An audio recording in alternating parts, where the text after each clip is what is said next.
I never thought one night away would destroy everything I had built over 12 years of marriage. But as I sit here in my empty apartment, staring at the divorce papers that finalized last month, I realize I was wrong about so many things. Before we dive deeper into this story, I have one small request. Please subscribe, drop a like, comment, and hit that hype button to boost this channel so more people can discover these incredible stories. My name is Eirene Halberg, and I'm 34 years old. I work as an administrative assistant at a mid-sized accounting firm downtown, filing papers and scheduling meetings for people who barely acknowledge my existence. It's not the life I dreamed of when I was young, but it pays the bills and gives me something to do while my daughter Miriam is at school. The problem started last spring, though I suppose they'd been brewing for years. My husband Caleb, who's 36 and works as an IT consultant, had become increasingly distant. He'd come home from work exhausted, barely speaking, beyond asking about dinner or whether the bills were paid. We'd sit at opposite ends of our suburban townhouse's small living room, him on his laptop and me scrolling through my phone, while Miriam played quietly in her room. I felt invisible, completely and utterly invisible. That particular Tuesday evening in March, I decided to try something different. I'd made Caleb's favorite meal, pot roast with carrots and potatoes, the way his mother Ruth taught me when we were newlyweds. I'd even bought a bottle of wine and lit candles on our kitchen table. "This looks nice," Caleb said when he walked through the door at 6:30, loosening his tie. But his voice was flat, distracted. He was already reaching for his phone. "I thought we could have a real dinner together," I said, trying to keep the hope out of my voice. "Just the three of us. No phones, no work talk." Caleb glanced up from his screen. "Sure, honey. Just let me check this one email. Client emergency." Miriam bounced into the kitchen, her dark hair in pigtails. "Daddy, look what I drew at school." She held up a crayon picture of our family standing in front of our house. "That's great, sweetheart," Caleb murmured, still typing. "Very pretty." I watched my 8-year-old daughter's face fall slightly. She'd drawn us all holding hands, smiling under a bright yellow sun. But Daddy wasn't really looking. "Caleb," I said, my voice sharper than I intended, "the email can wait 20 minutes. He looked up then, and I saw the irritation flash across his face. "Eirene, you know how important this client is. The Hartwell account alone pays for Miriam's school." "Everything's always about work with you," I snapped. "When's the last time you actually looked at your wife? Really looked at me?" "What's that supposed to mean?" "It means I feel like a ghost in my own house. You come home, you eat whatever I've cooked, you disappear into your office or fall asleep watching TV. When did we stop being a couple and become just roommates?" Caleb set down his phone with a sigh. "Eirene, I'm working 60-hour weeks to keep us afloat. The mortgage, Miriam's school, your mother's medical bills, none of that pays itself. I'm doing the best I can." "But what about us? What about what I need?" "What do you need?" His voice was tired, resigned. "Tell me what you need and I'll try to give it to you." I stared at him across our kitchen table, the candles flickering between us, and realized I didn't know how to answer that question. I just knew I felt empty, forgotten, like I was slowly disappearing. "I need to feel like I matter," I whispered. Caleb's expression softened. He reached across the table and took my hand. "Of course you matter. You're my wife. You're Miriam's mother. You matter more than anything." But his words felt hollow, automatic, like something he was supposed to say rather than something he felt. Later that evening, after Miriam was in bed and Caleb had retreated to his home office to finish the work he'd started at dinner, I called my younger sister Lena.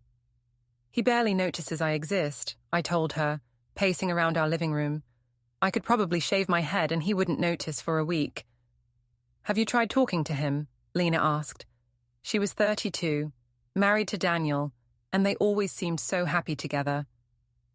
"Really talking, I mean, not fighting." "I tried tonight. He just doesn't get it. Everything's about work and bills and responsibilities. When did we stop being people who enjoyed each other's company? Marriage is hard, Eirene, especially with a kid and financial pressure. Maybe you two need counseling. He'd never go for that.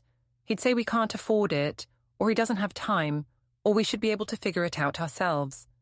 So what are you going to do? I didn't answer right away. I was staring at my phone, at a notification that had just popped up. A friend request on social media from someone I hadn't heard from in over a decade. Jonas Reddick, my ex-boyfriend from college, the one who'd broken my heart when I was 22, who I'd compared every other man to until I met Caleb. The one who'd sent me a message along with the friend request. Saw your name pop up in suggested friends. Hope you're well. Miss talking to you. Eirene, you still there? Yeah, I said, my thumb hovering over the accept button. I'm here. But part of me was already somewhere else entirely. I accepted Jonas's friend request that night after Caleb fell asleep. I told myself it was harmless, just curiosity about an old friend. But my heart was racing as I scrolled through his photos.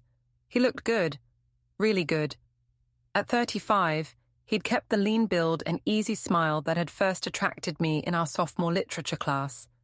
His profile said he was single, working as a marketing director for a tech startup in the city. In his pictures, he was hiking, traveling, attending gallery openings, living the kind of spontaneous, interesting life I'd once imagined for myself. The next morning, there was another message waiting.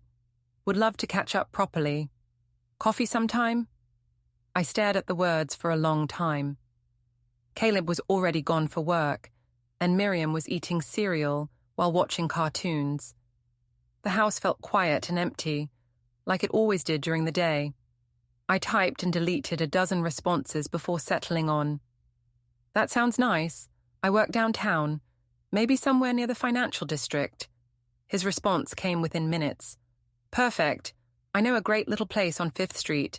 Café Luna, tomorrow at 2. I should have said no. I should have deleted his messages and blocked his profile. Instead, I wrote back, see you there. The next day, I told my supervisor I had a dentist appointment and left work early. Café Luna was exactly the kind of place Jonas would choose. Exposed brick walls, local art, the smell of expensive coffee and fresh pastries. It was nothing like the chain restaurants Caleb and I went to on our rare date nights. Jonas was already there when I arrived, sitting at a corner table with 2 cups of coffee. He stood up when he saw me, and for a moment I felt like I was 22 again. Eirene, he said, pulling me into a hug that lasted just a beat too long. You look amazing.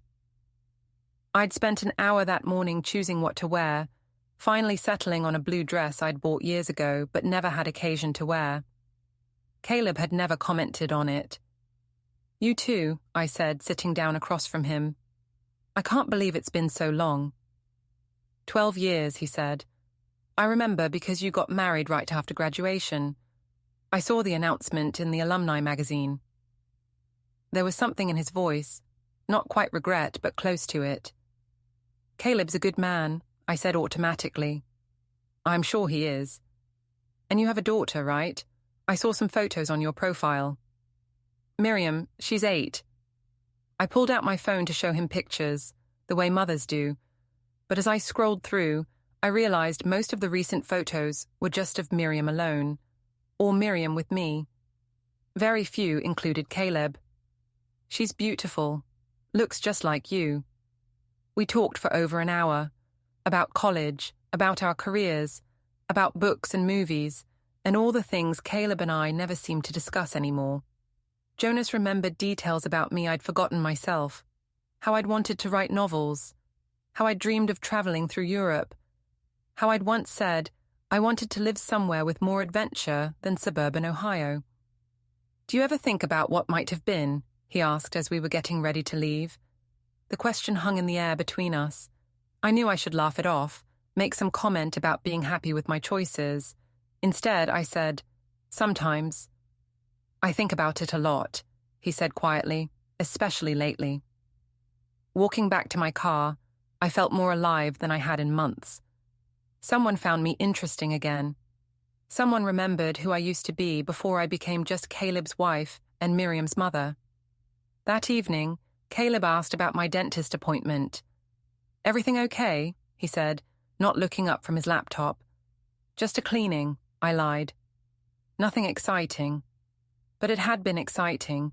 For the first time in years, I'd felt like myself again. Jonas texted me that night. "Really enjoyed catching up today. We should do it again soon." I waited until Caleb was asleep before responding. "I'd like that." Over the next 2 weeks, we met 3 more times, always at different cafes, always during my lunch breaks or after work.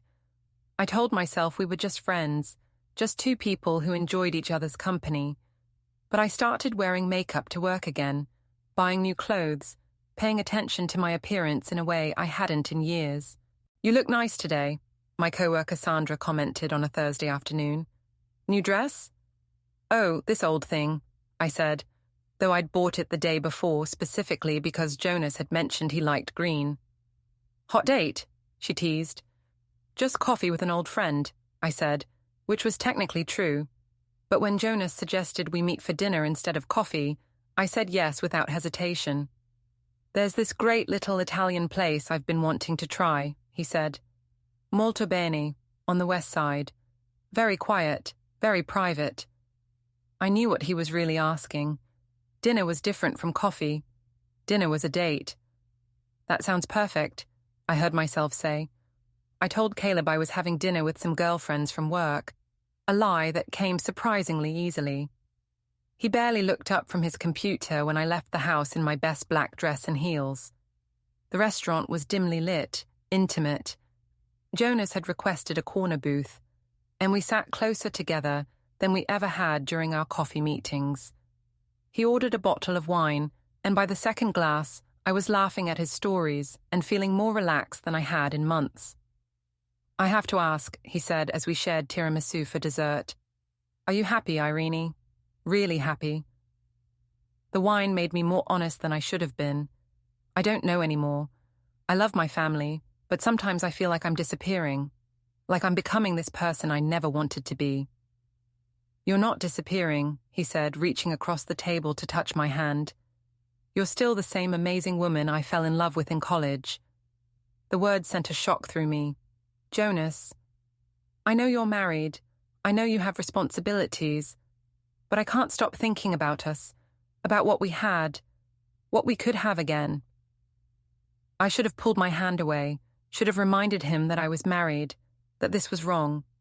Instead, I let him intertwine our fingers while my heart pounded. "I think about it too," I whispered. When he walked me to my car, he kissed me.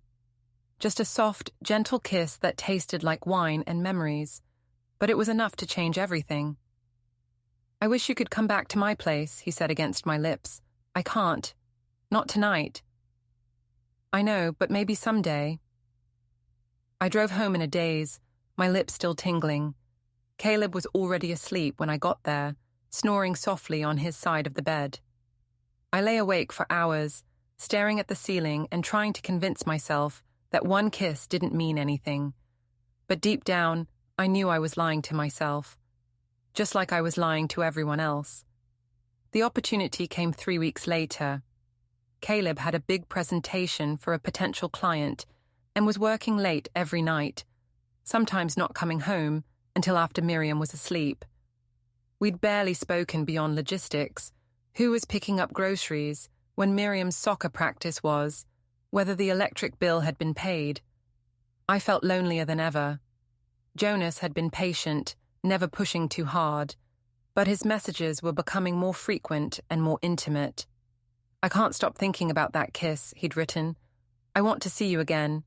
Really see you." When he suggested I come to his apartment for dinner, "I'll cook for you this time," I knew what he was really asking. And I knew what my answer would be. The plan formed itself. Caleb's company occasionally held overnight team-building retreats at a conference center about an hour outside the city. I'd gone to a few of them over the years when I'd worked for larger firms. It would be the perfect cover. I have to go to a work retreat tomorrow night, I told Caleb on Thursday evening. He was in the kitchen, reheating leftover pizza while scrolling through emails on his phone. He said without looking up. Okay. It's mandatory. Team building exercises, trust falls, all that corporate nonsense. I'll be back Saturday morning. Sure, honey. I can handle Miriam. That was it. No questions about where it was being held, no interest in the details. Part of me was relieved by how easy the lie was. Another part was hurt that he cared so little about my life that he didn't even pretend to be curious. I packed an overnight bag Friday morning, my hands shaking slightly as I folded a black lace nightgown I'd bought years ago for our anniversary, but never worn. At the last minute, I slipped off my wedding ring and left it on my dresser. I told myself I didn't want to lose it during team-building activities. "Mummy, where are you going?" Miriam asked as I kissed her goodbye. "Just a work thing, sweetheart. I'll be back tomorrow, and we'll do something fun, okay? Can we go to the zoo? We'll see. Be good for Daddy." I felt a stab of guilt as I hugged her small body. She smelled like strawberry shampoo and childhood innocence. But I pushed the feeling away. One night, just one night to feel alive again. Jonas lived in a converted warehouse loft downtown, all exposed beams and industrial fixtures. It was exactly the kind of place I'd dreamed of living when I was young. Artistic, unconventional, nothing like our suburban townhouse with its beige walls and family-friendly furniture. "You made it," he said when he opened the door, pulling me into his arms. This time I didn't hesitate before kissing him back. He'd prepared everything perfectly. Candles, wine, jazz music playing softly in the background. He'd cooked salmon with asparagus, something elegant and sophisticated. Caleb's idea of cooking was grilling burgers or ordering pizza.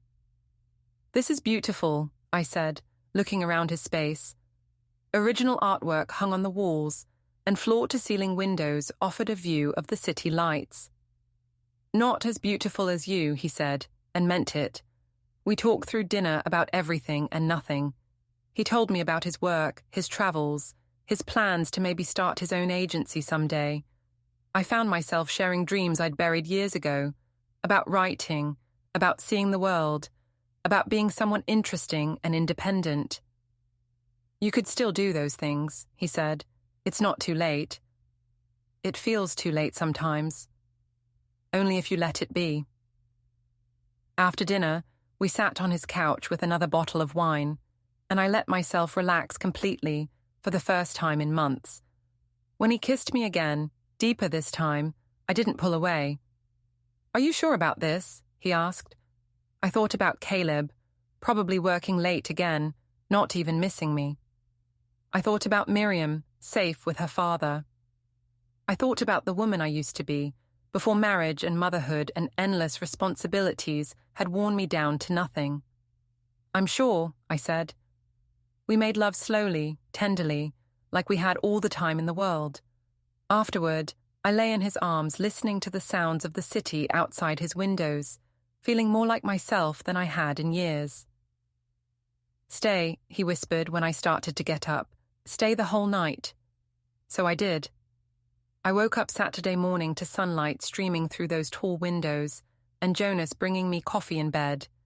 For a few perfect moments, I let myself imagine this was my real life, that I was the kind of woman who lived in lofts and had lovers who brought her coffee and looked at her like she was the most fascinating person in the world. "I should go," I said reluctantly. "Miriam will be expecting me." "I know. But this doesn't have to be the end, does it?" I kissed him instead of answering, because I didn't know what to say. The drive home felt like returning from another world. By the time I pulled into our driveway, I'd almost convinced myself it had all been a dream. But Caleb was waiting for me in the kitchen, and he was holding my phone. "You forgot this," he said, his voice carefully neutral. My blood turned to ice. I'd been so nervous about the night with Jonas that I'd left my phone on the kitchen counter when I left. "Oh, thanks. It's been buzzing all morning. text from someone named Jonas. I tried to keep my expression calm, but my heart was hammering. Jonas? Old friend from college, apparently. He was asking if you got home safely from your retreat. Caleb's eyes met mine. Funny thing to ask about a work event. He saw on social media that I was traveling. Just being polite. Caleb nodded slowly. Right. How was the retreat? Fine. Boring. The usual corporate stuff. Good. I'm glad you're home safe. But something in his voice had changed, and as I watched him walk away, I realized that my perfect night might have cost me everything. The next few weeks were torture. Caleb didn't confront me directly, but I could feel his suspicion like a weight in the air between us. He started asking casual questions about my day, my co-workers, my schedule, questions he'd never bothered with before. How's Sandra doing? He'd ask over dinner. And that new guy in accounting, what's his name again? I'd answer carefully, aware that he might be checking my stories later. The paranoia was exhausting. Meanwhile, Jonas kept texting. When can I see you again? I can't stop thinking about our night together. You felt it too, didn't you? What we have is special. I wanted to see him again desperately, but I was terrified. Instead, I started deleting his messages immediately after reading them, telling myself I was being careful. But I wasn't careful enough. 2 weeks after our night together, Caleb announced that his parents had invited us for Sunday dinner. Both of us? I asked. Ruth Halberg had never been particularly warm to me, though she was always polite for Caleb's sake. The whole family. She specifically asked for you to come, said it's been too long since we all sat down together. I should have been suspicious, but I was too distracted by my own guilt to read the warning signs. Ruth and Henry Halberg lived in the same neighborhood where Caleb had grown up, in a tidy ranch house with a perfectly manicured lawn. Ruth was 61, a retired teacher who still carried herself with classroom authority. Henry, 63, was a quiet man who'd worked for the Postal Service for 30 years before retiring. They'd always been good to Miriam, and she ran to hug her grandparents when we arrived. Grandma Ruth, Grandpa Henry, look what I drew. She pulled a folded paper from her pocket. Another family picture, this one showing us at a picnic. That's beautiful, sweetheart, Ruth said, but her eyes were on me. Eirene, you look tired. Everything all right? Just busy with work, I said, forcing a smile. Dinner was pot roast, mashed potatoes, green beans, the same meal Ruth had been making for Sunday dinners since Caleb was a child. Usually, these gatherings were pleasant but boring, filled with small talk about the weather and neighborhood gossip. But tonight felt different. Henry kept glancing at Caleb with concern, and Ruth's questions seemed more pointed than usual. So tell us about this work retreat you went on, Ruth said as she passed the potatoes. Caleb mentioned you were gone overnight. My fork paused halfway to my mouth. It was just team building. Pretty boring, actually. Where was it held? I might know the place.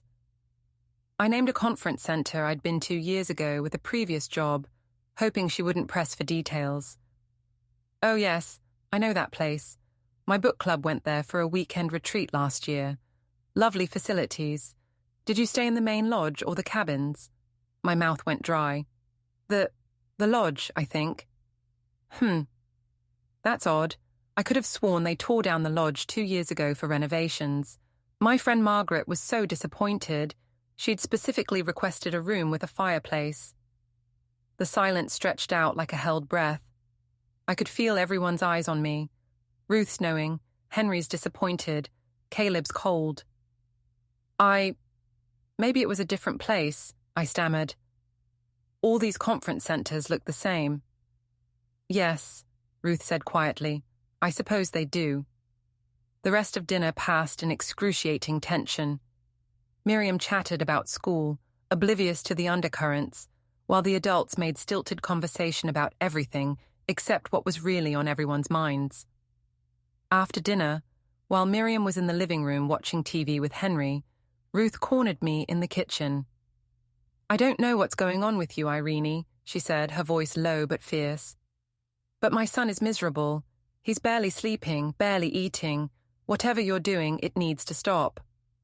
I don't know what you mean, I said, but my voice sounded weak even to me.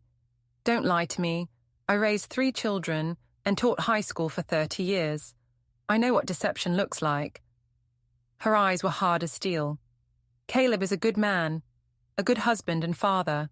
If you can't appreciate that, there are plenty of women who would. Ruth, that little girl in there deserves better than parents who lie to each other. And to themselves. When we got home that night, Caleb helped Miriam get ready for bed while I sat in our living room, shaking. I knew the walls were closing in, but I didn't know how to stop it. My phone buzzed with another text from Jonas. Miss you, when can we meet again? This time, instead of deleting it immediately, I hesitated. Maybe I should just tell him it was over, that we couldn't see each other anymore. But as I started to type a response, Caleb walked into the room.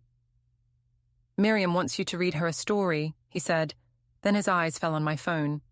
Who are you texting? Just Lena, I said, quickly closing the message app. But I could see in his face that he didn't believe me. And I realized with growing horror that he probably hadn't believed me about anything for weeks. Eirene, he said quietly, we need to talk. About what? You know about what. My heart was pounding so hard I was sure he could hear it. Caleb, I don't know what you think is going on. I think, he said, his voice deadly calm, that you've been lying to me about where you go, who you see, what you do with your time, and I think you know exactly what I'm talking about. I opened my mouth to deny it again, but the words wouldn't come. Instead, I just stared at him, this man I'd been married to for 12 years, and realized I didn't know how to tell him the truth. I'll ask you one more time, he said. Is there something you want to tell me? The moment stretched between us like a chasm. I could have confessed everything then, could have thrown myself on his mercy, begged for forgiveness, promised to never see Jonas again. Instead, I said, I don't know what you want me to say. Caleb nodded slowly, like I'd just confirmed something he'd already known. Okay, he said, then I guess we're done talking.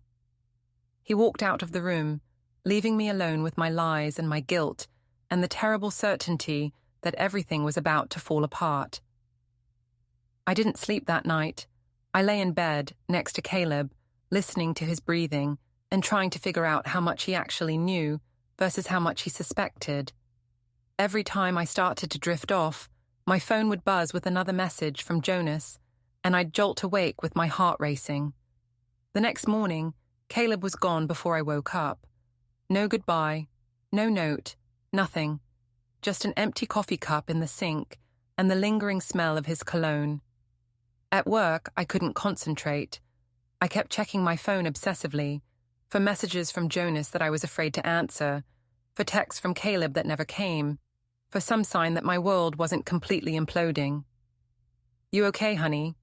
Sandra asked around lunchtime. You look like you've seen a ghost. Just tired, I said. Didn't sleep well. Maybe you should go home early. You've been putting in a lot of hours lately. I almost laughed. If only she knew how I'd actually been spending my time.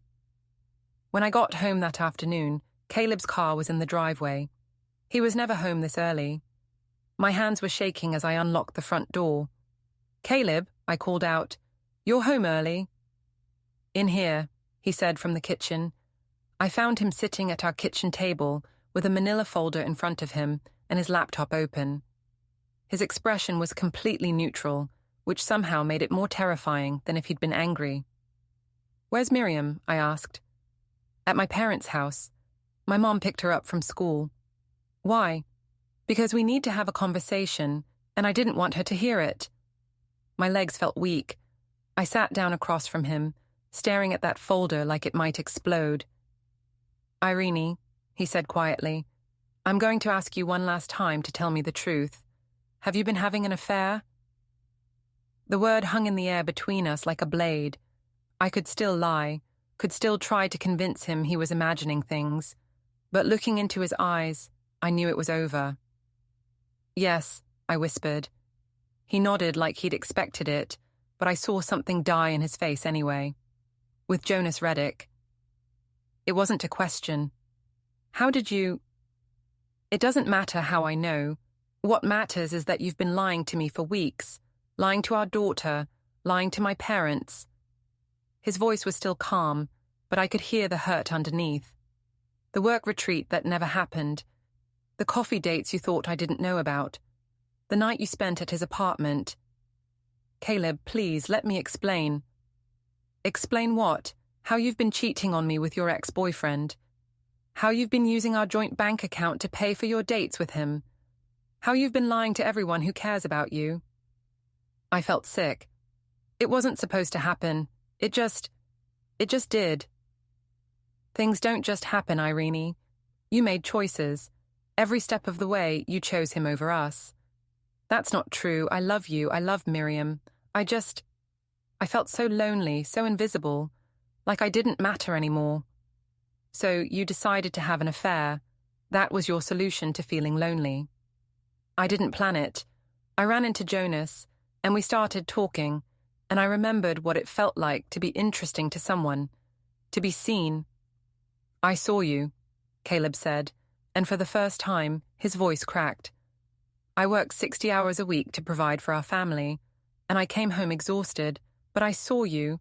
I saw you every day. But you never talked to me, never really looked at me. We were like strangers living in the same house.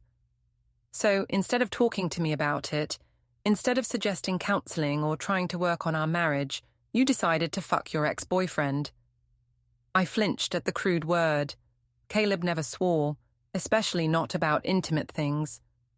It wasn't like that. It wasn't just about sex. Oh, it wasn't? Then what was it about?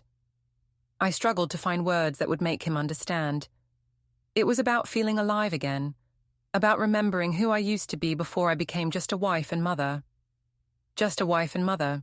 His voice was flat. Is that how you see your life? As something you settled for?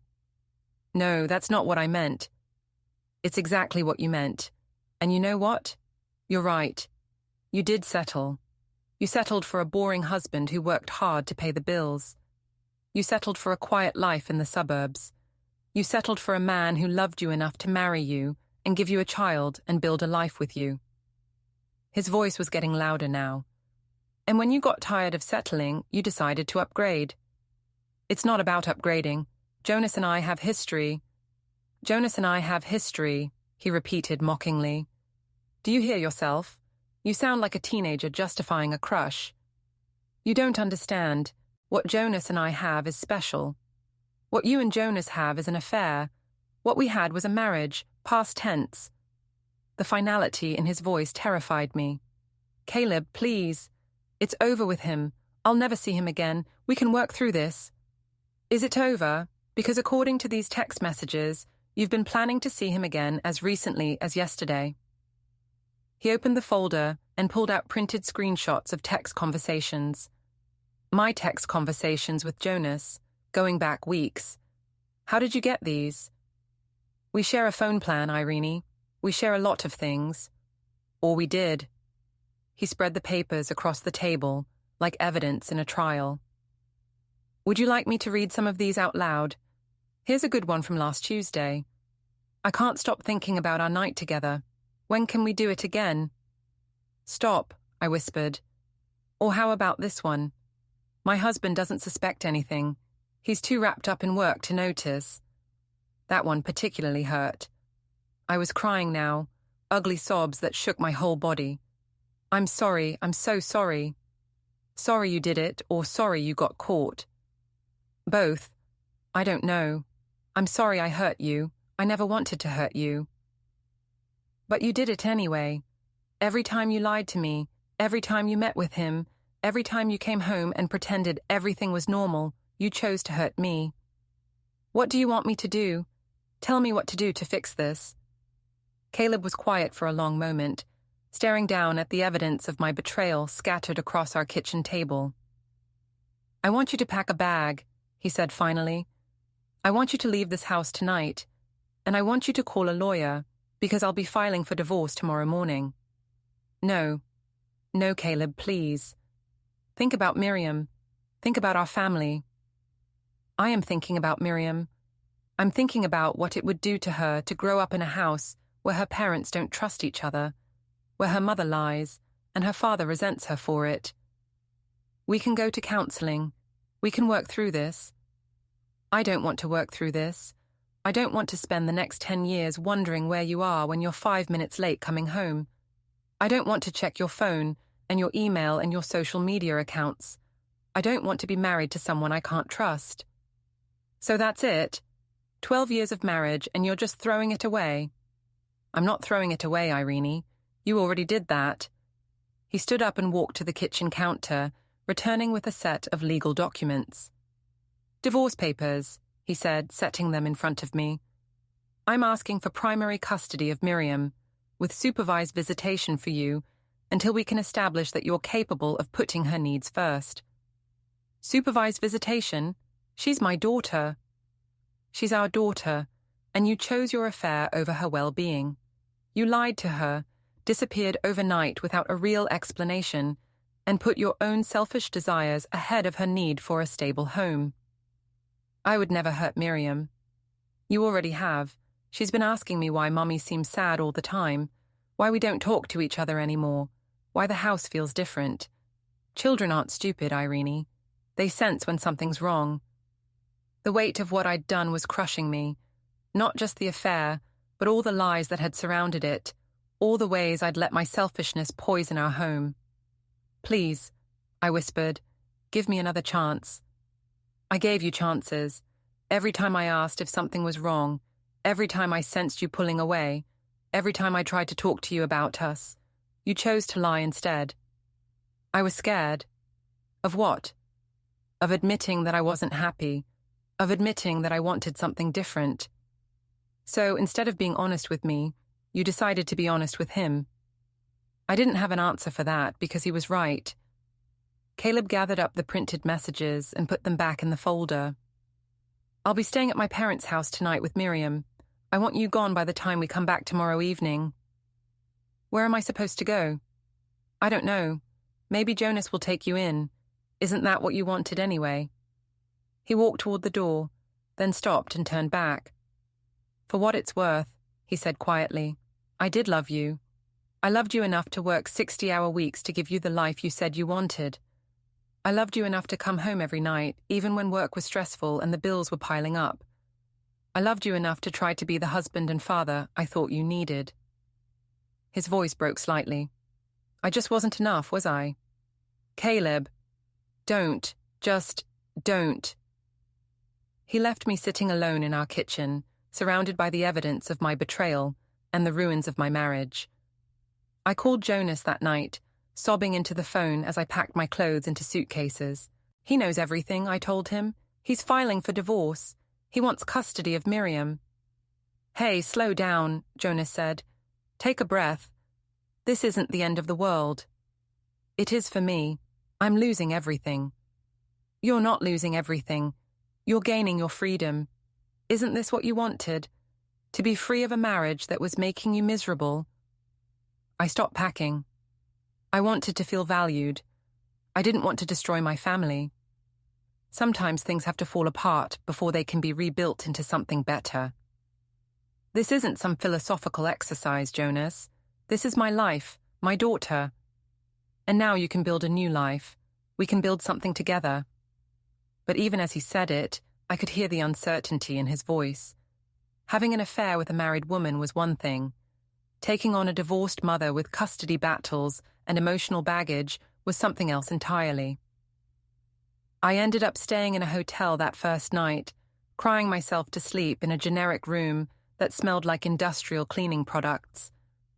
The next few weeks were a blur of lawyers and paperwork and awkward conversations with family members who were trying to figure out whose side they were on. My mother, Marta, was firmly in my corner. Caleb drove you to this, she told anyone who would listen. A man who truly loved his wife would have paid more attention to her needs. But my sister Lena was less supportive. I can't believe you did this, Eirene. Caleb is a good man. And what about Miriam? Miriam will be fine. Children are resilient. Children whose parents get divorced because one of them had an affair are not fine. They're traumatized. Even Jonas was becoming distant. Our stolen moments had been exciting when they were forbidden, but now that I was free to see him whenever I wanted, the thrill was gone. He started cancelling dates, claiming work was busy. His texts became less frequent and more casual. "I think we should take things slow," he said, when I suggested I could move in with him temporarily. "You're going through a lot right now. You need space to figure things out." What I needed was someone to stand by me, but I was beginning to realize that Jonas had never signed up for that level of commitment. The custody hearing was scheduled for 6 weeks after Caleb filed the papers. My lawyer, a tired-looking woman named Patricia Mills, tried to prepare me for what was coming. "He has a strong case," she warned me. "The affair, the lying, the overnight absence, it all paints a picture of someone who puts her own desires ahead of her child's well-being. But I'm her mother. That has to count for something." "It does, but being a biological parent isn't enough if the court decides you're not acting in the child's best interests. So what do I do?"